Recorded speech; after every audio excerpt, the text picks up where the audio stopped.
Great. It does show us live on our channel, so on YouTube and Facebook.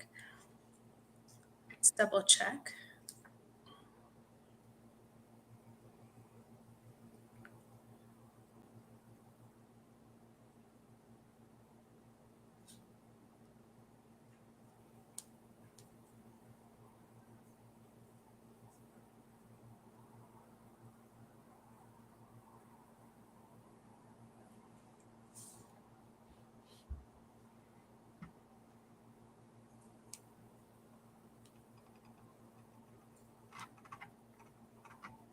All right, I know some of you are starting to hop on here with us.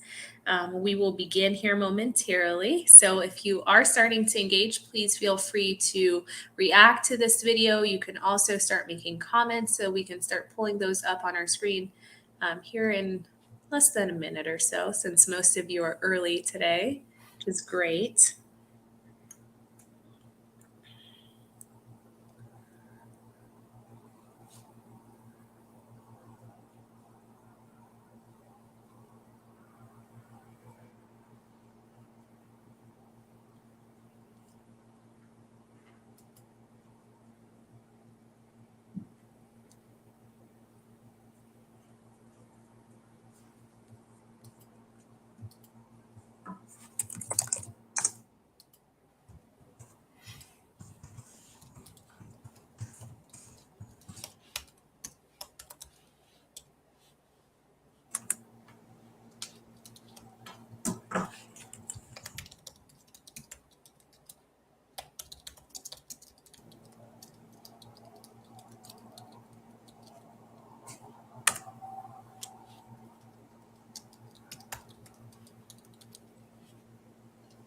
All right, well, let's get this going. Good morning, and thank you so much for hopping on to our Wednesday broadcast. I'm excited to bring to you another one of our newer members and partners. And before we really start getting to know them, you always know that I like to welcome you on here, reiterate who I am for those of you that are tuned in for the very first time. I am Juliette Abdel, your Westminster Chamber President and CEO. I want to thank all of you that are coming back with us, continually engaging on these broadcasts. You can find all of them in the video section here on our Facebook page or our YouTube channel, Westminster Chamber of Commerce. Feel free to rewatch, rewind, pause any that you see of value. And if there's ever any information that's out there that you didn't get a chance to watch in real time, but you had questions on, you can still comment on those videos. So you can give us a hashtag replay, you can DM our page. Those are all great ways for us to be able to capture some of those comments that you're making and get those questions taken care of for you.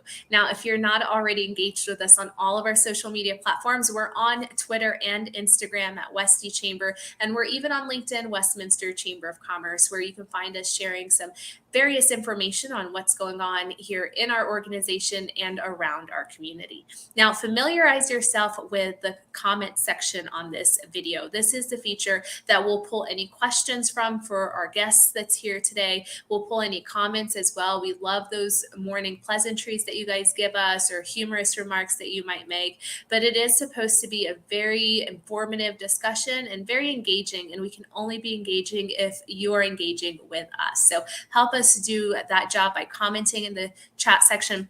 You can also hit the share button on this video so others in your network can see that we're live, can also engage on this broadcast, kind of drop what they're doing since this is so much more important, and enjoy the morning with us. So I have with us one of our newer partners, and most of you may not know Scott yet, but I guarantee you that after this broadcast, you'll know a little bit more about him, his line of work, and what he's all about. Very excited to have you on here with us today, Scott. Thanks, Julia. Yeah, really happy to be here. It's been great being in the chamber so far. Met a lot of really great people in the peer groups, and just looking forward to doing more with the community. Absolutely. Well, I love your enthusiasm and zest. I know you're one that hopped into our organization and just kind of you're learning throughout the process and really utilizing some of those services that are available to you. We've got one of our past board chairman, Brian Head, on here, who's giving a quick good morning message to you, Scott, and myself. We also have Denise, who is also another partner of ours, giving you a quick good morning and a welcome message to you, Scott, and then a good morning message to us both. So thank you, Denise, for finding the time to be on here with us. And then we've also got Parker Brown, who's on our board. Parker is engaged with us on a lot of our broadcasts, giving us a quick good morning message as well. So anytime during this broadcast, you can always hop on with your comments, your questions in the same way will be displayed on the screen, or you can react to the video with thumbs up or other reactions that you might have, so we can just see your name and be able to give you a shout out. So I have Scott, and Scott is with Sparrow Tech. I'm not even going to attempt to say your last name, Scott. So humor me and give me your last name, and then tell me a little bit more about your company. Sure. Yeah. So last name is Seraphin. A lot of Seraphines and other things like that when I get, the cold calls and whatnot from telemarketers. But any pronunciation, I'll understand it. So I'm not too worried about that. But so I actually was born in Illinois, so I missed the native badge and the bumper sticker by about 3 months. My parents moved to Colorado just shortly after I was born in the very hot summer in a unconditioned car all the way from Illinois to here. So that's the story I'm always told. But I grew up in Arvada, and I lived in Arvada until I went to college at CU Boulder. Went there for engineering degree. Ended up meeting my wife there as well. She was in the dorm room directly above me on the campus at CU there. So we were both living there. Graduated from CU with an architecture design degree, and then we both moved into Westminster back in 2014. So we're in the Westcliff neighborhood over here. Okay. And just, we're really fortunate. We've got a great group of friends and family that live nearby us, so we can hang out with them, play board games. We like to go camping a lot in the summertime. So, we're up in the mountains as much as possible. Yeah, well, you've shared some really good information. Thank you so much for giving me some background about you. I feel like you can claim being a native if you moved here when you're under one. Like, it just makes sense, right? I would like to too. It just feels like the technicality. Somebody would, dig it up and give dirt on me that I wasn't technically born here. Look at my birth certificate or something. So funny. Yeah, it is. There's a lot of that here in the state, but you know what? There's a lot more transplants than there are natives at this point. So let's just embrace that. I also love that you live in the community where you are working. So you reside here in Westminster, and then you started up this business. And did you start up the business as soon as you graduated college, or how did you come into this line of work as a business owner? Yeah, no, so the business is actually relatively new. I've been in the IT industry for about 12 years. So I actually started in the IT industry back when I was working at CU. It was kind of my college job, so I was working on campus there, and we supported all the computer labs on campus. So we, basically, if you used a computer in one of your classrooms, that was something that I had set up and supported throughout the year. So that's kind of where I got my start. And I've worked for numerous other companies, or 2 other companies, I guess, since CU. So doing the same kind of line of work of what my business is doing now, but really in the last 2 years, when we had my daughter during COVID times, I actually went down to part-time with the company that I was working at. And so I was able to do, stay-at-home dad life, which has been great. But kind of always wanted to start my own business. And so this really the whole her now getting a little bit older now, there's just a great opportunity to start this business and just work for myself and really give customers the experience that I think they deserve. Sure. And I had no idea that you had a little one that's a COVID baby. So congratulations on that, youngster. Thank you. And hopefully got another one on the way this fall too. So, that's so exciting. That's awesome. And I love how things kind of align to allow for you to spend some time with them, especially in that early development phase. And as you saw, hopefully you got to meet Lucius's kiddo that came out to the after hours. We are very welcoming to little one. So when she is at that point that you want to expose her to our network of folks, please do. We always love seeing them. Absolutely. Yeah, she would love it. Yeah, I see our Commissioner, Tracy Kraft-Tharp, on here with us. Thank you, Commissioner, for tuning in to our broadcast, welcoming Scott into the Westminster Chamber. And he's given us some great information to kind of go off of. So what does your world look like? So when we talk about your business, and you just founded this and got into it, but your line of work has been in IT for over 12 years prior to starting this up, what do you do? So, and that's like a great question that everybody, I feel like, asks other people that they don't understand their line of work. Yeah. I mean, I could go into all the details about the services and stuff that I'm really passionate about, but I think when you start talking about IT, at least from my experience and, talking to my wife about my day, it tends to get a little bit boring. But um, generally, we take care of all of the IT stuff that a business needs to keep their business running. So everything from their computers to their servers to their cloud technology, and then thinking of all the security and the systems that call all kind of interplay with each other. We're really the eyes that take care of everything there, make sure everything's running, and then more importantly, we're really focused on the forward thinking approach to try and keep everything running so that you're not having to call last minute that something's failed you, and it's a massive thing that's causing you a loss in revenue and a loss of productivity for your staff and stuff like that. So we're really about the proactive approach to taking care of your business's technology. Do you primarily serve smaller businesses? Is it the full spectrum, or how does that look? Yeah, we've got clients pretty much as small as 2 or 3 people in an office, but we primarily are in the small business sector, so we're looking up to around generally 50 employees is a good target. After that point, that's kind of when people really need to hire a person in their own department. But up until that point, we really act as the IT department for that company so that they don't have to pay that staff member with benefits and all the costs and stuff that goes into that, and then the worry of if that employee leaves. So really, when you're in that small business range, it makes a lot of sense to work with a company like ours that can just be that second set of eyes on all of your equipment and really take care of everything and have that transition plan going forward. Sure. Yeah, that makes total sense. And you're an add-on to their staff in that way, and provide some form of continuity, so they're not worrying about that more sensitive information. I feel like IT is one of those, very similar to even financials, where a company relies on it significantly, and it could be very harmful if it's not in the right hands. If that makes Yeah, and it can be especially tricky if you do have somebody that typically up until a certain point, it's the CEO that's been managing the technology, and now they're starting to have their time eaten away by taking care of these like silly computer issues for their staff, and it makes sense for them to be putting their time elsewhere. And then Sure. yeah, Yeah, and we all have those nightmares. I tell you, when if there's anything ever wrong with like my email, or just any small thing on my computer, it's like the whole world is on a pause because I can't function without that one thing, and we're not experts in that. And so we're trying to fix things that we don't really know much about, right? We're just trying to get by with it. We have a couple of folks on here. I know I mentioned to you, Tracy, there's her beautiful face. I wanted to pull that up for you. And Emilio did join us, shares better late than never. Thank you for hopping on, Emilio, with us. Scott's giving us some quick updates on his business, welcoming him, of course, to the chamber. So if you're hopping on with us, it's okay if it's in the evening, afternoon, a weekend, any other time when we're no longer live. It is better late than never that you are getting to meet these newer partners. And you can always type in "welcome to the chamber" into the chat, so that way we can see some of that warmth as well. So Scott, what does the future of IT look like for you?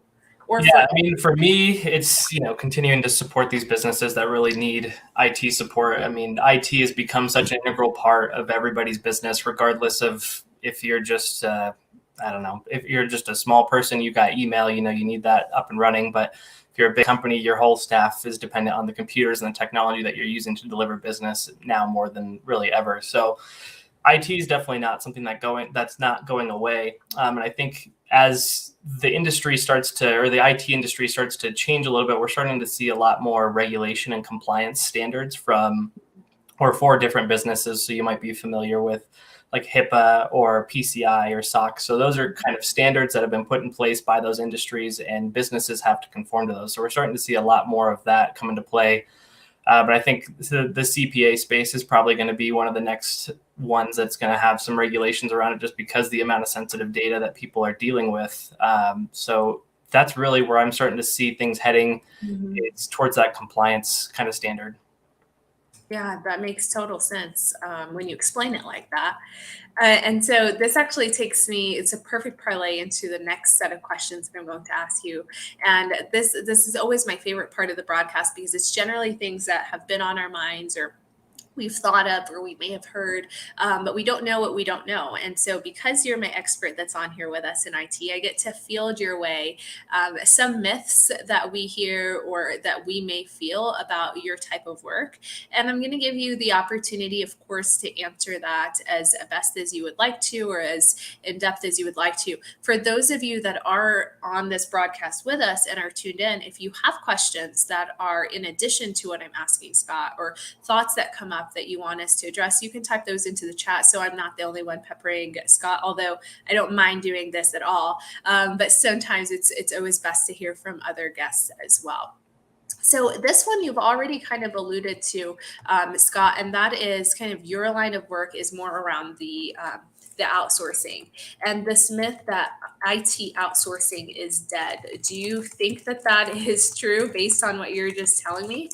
Yeah, no, I really don't think so. I mean, I hope not, because that's that's the whole premise of our business. But no, I think it just doesn't make sense to hire somebody if you are a small company. But every company really needs IT, especially proactive IT. So it's not just calling somebody when something's broken anymore. It's really starting to plan and make sure that you have a preparation plan in place for when things do go wrong. So, even the White House is, for the first time in a long time, you might have heard of Shields Up. So that's come out recently by CISA, and that's a standard where they're just putting a minimum baseline of what every business operating should be adhering to technology-wise. And so these are kind of things that we can help businesses navigate and make sure that they're prepared for and they're not falling victim to these cyber attacks that are also not going away at all. Cyber attacks are on the rise, and small business is just as much as a target as large business.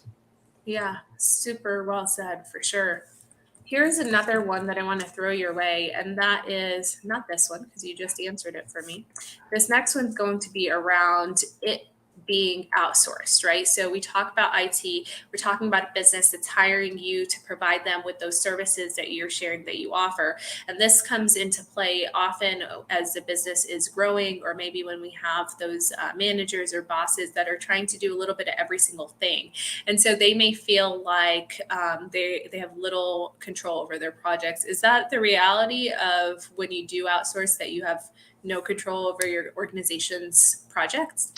It depends on the company that you're working with. So we really pride ourselves on being a collaborative environment. I think that's the best way to do IT. So we partner really closely with our customers, and we're making sure that they're understanding what we're working on.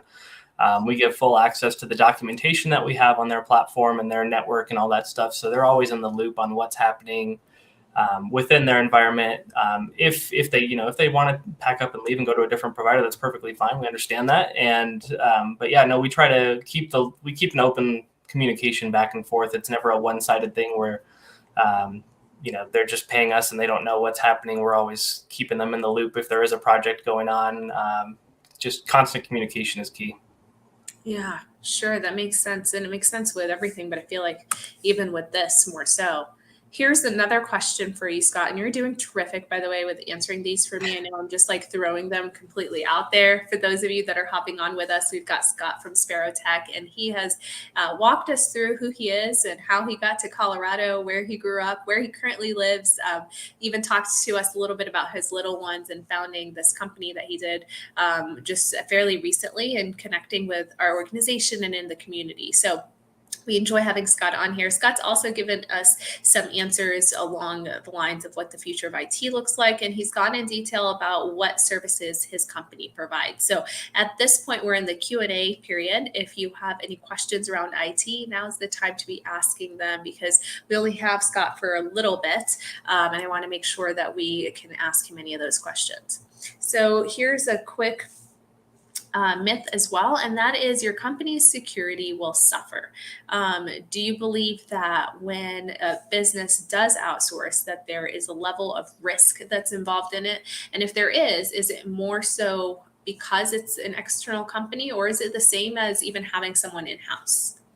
Yeah, I mean, you could make an argument that there is a level of risk with outsourcing, but at the same time, just the environments that we've typically come into that believe that they have a good security standard in place already are usually they're not people from the industry, so they don't always have the best security in place to begin with. So I think I think there's a lot of benefit in hiring a company that can be the outsourced security because they're keeping up to date with the latest trends.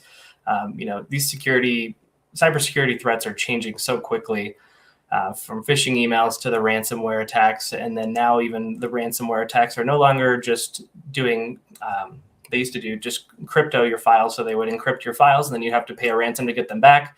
Now they're a little bit more targeted and they're actually grabbing those files and they're trying to extort you. So they've a lot of people have gotten smart about backup. So usually, or in the past, when you would get a ransom attack, you could just restore your files from backup and you wouldn't have to pay that ransom. Now the attacks are getting a little bit more specialized and direct to the company where they're seeing the data. They're actually taking that data out of your organization and they're charging you an extortion fee, basically, that if you don't pay them, then they're going to post this data online or they're going to contact your customers and let them know that you've fallen victim to a ransom and that they have your data. And so it's really a lot of bad reputation. So I think really overall, the security posture really improves when you hire a company that it's their job to manage those systems and make sure everything's buttoned up tight and that you understand the risks of not doing certain things, or using certain tools and putting those in place. Sure, that makes sense. I can go off about the number of efforts to compromise data that I see on a daily basis. It's crazy. Here's a quick a question that actually came through from one of our guests that's on here, and then I'll go back to my myths, if that's okay, because this next one's actually, I love the next myth I want to throw at you, but I'm curious to see how you're going to answer. So Brian's question is talking more about the change in the workforce today, especially as our workforce is continually either in a two-part perspective where there are some people in person, others that are remote. So he's sharing with many companies moving more toward a remote workforce because of COVID. What are some of those threats and opportunities that they should be aware of? Yeah, so I think the biggest risk of the remote workforce is that you don't have control of that end user's network. So if there's another computer that gets infected on that network, that could potentially be a vector to attack the corporate device. And also, not all companies typically have, or from what we've seen, not all companies have laptops that they can provide to their staff. So what we're seeing is some people using what's called bring your own device. So they're using their personal device at home, and that device might not be necessarily secured with the same corporate stack of technology that's there to protect everything. So really the risk at the end of the day always comes back to users. So that's why we offer a cybersecurity training and ongoing phishing simulation with our business. So that's one of the services that we're offering and that we provide. And that's just constantly keeping employees up to date on what the latest cybersecurity threats are, the phishing attacks and things like that. And that really gives them that education so that they can be the person that will stop those attacks from coming in, because ultimately they'll be the ones that will inadvertently have something happen to them. So yeah, I think the biggest threats and opportunities are just the unknowns of the home environment. And there are ways that you can go about setting that up correctly so that it can be safeguarded through the use of VPNs and various remote access to the technologies. But it's just having those systems in place and set up properly and making sure that the employees understand the difference between their home files and their work files that really goes a long way to protecting them. Yeah, that's a great question. Thank you, Brian, and a great answer from your end, Scott, especially as I have seen that and I've run into that even personally where you've got staff bringing in their own devices and it's different. It's uncontrollable and you don't really know what's on there, and you can't add some of those key services that you would on a typically company provided item. So hopefully that answered your question a little bit more clearly, Brian. Thank you for asking it, of course, of Scott. So we've got time for one more question, and then I'm going to ask you to actually walk me through ways that people can contact you, and I'll do so individually if that's okay, before displaying on the screen some of that information for folks to quickly jot down or pause and then kind of be able to collect that information to connect with you. I also want to give a quick shout out to Jessica Preston. I see you, Jessica, tuned into our broadcast. Thank you for engaging with us on this live feed as well. Okay, so this myth, it's no more important than the others, but it's capitalized for some reason. So let's just go with it.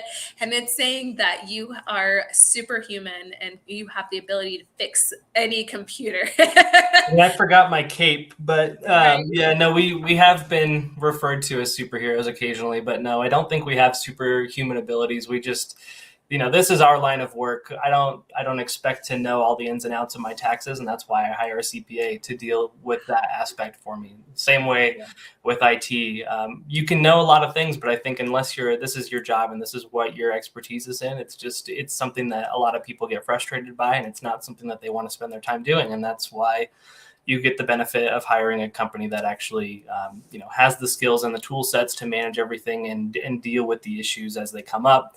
And we've got a wide range. We've got a big pool of clients that we can see these issues come up on in the past. And so then that makes us aware of just how to fix that issue faster for somebody with the issue today. So if I dealt with the issue last year, I'm probably going to remember what I had to do to fix it. And it's just going to be, you're not going to spend that time just wasting trying to figure it out yourself, because we've already figured it out probably. So. Absolutely. No, that makes total sense. It's hilarious, though. You do need a cape, maybe branded as Sparrow Tech too. Yeah, Why not? Denise with that. Maybe I'll add that to my order with her. Yeah, you could totally put our member logo plaque on the bottom of it too. Why not? Absolutely. Jessica did have a quick comment over our way. She's been engaging on our videos as well on occasion, and has hopped on to give you a quick welcome. And she's also sharing that she's enjoying what she's hearing. She's loving it. She's learning. Cybersecurity and IT support are so important, and that you've got an important job. So if you didn't already know that, here's your takeaway for today, especially when our moods ebb and flow and life happens. Know that you are valued, and the work that you're doing is so tremendous. Thank you, Jessica, because sometimes we get the opposite end of when it's a bad day with your computer. It's just, I hate IT, and I don't know why anybody would do this. So. Right. And Denise did chime in about a superhero cape. It looks like she's thinking, which leads me to think that she's probably got one of this in her product line. Perfect. So I'm just saying, if you are trying to explore it, she would be a great go-to person for that, member supporting another member. So Scott, how can people reach you by phone? You can reach me at phone, just on my cell if you'd like. You can contact me directly, and that'll be 720-755 8483. Awesome. And then if folks are not wanting to call necessarily, but they have an issue that they want to send in via email, are there a couple ways that they can reach out to you? Yeah, you can reach our general mailbox if you want to, just hello@sparrow.support. You can just drop us a line there. Or if you'd like to get in touch with me directly, you can reach out to scott@sparrow.support. Awesome. And all of this information for those of you that are with us is, of course, included in the chat section. We're quickly displaying it so you have it on hand right now and can see that these are some ways that you can connect with Scott. Scott, what is a website? I'm sure you've got one since you're in the world of IT. Yeah, our website you can just get to at www.sparrow.support. And once you go there, you can learn a little bit more about our business and the more specific service offerings that we have and how we can benefit your business. And then also on the contact page, there's other ways that you can get in touch with us if you just want to go direct to scheduling a meeting or anything like that. That'd be a great spot to check out. Absolutely. Well, I do thank you so very much to all of you that are engaged with us on this broadcast, whether you reacted to the video, provided some comments for us, some questions, engaged by giving us some humor or emojis along the way. We've enjoyed that tremendously. Brian wanted to give you a final comment of thanking you for your information today and, of course, welcoming you to our chamber. Scott, appreciate you, Brian. Appreciate all of you that have been on and off and continue to hop on and off with us later point in time to rewind, rewatch, and replay. Scott's information is included in the chat. I do encourage you to reach out to him and ask him any questions around IT. I know that he has reached out on his own and even provided us some advice and feedback around IT for us as well. And so I know he's more than willing to always provide some input and direction for you guys as well. If you've not already done so, hit the share button on this video so others in your network can see that. We, of course, value all of you that are members and are engaged with us. And of course, value you, Scott, welcoming you into the fold here with the chamber to a long and wonderful partnership that we have together. Cannot wait to continue to see you grow and engage with us. And I hope that the rest of your afternoon is as wonderful as this has been, hopefully, for you. Great. Yep. Thank you so much for having me. I appreciate it. Of course. Well, you enjoy the rest of your day. Enjoy your little ones. And I'm sure I will see you again soon. Sounds good.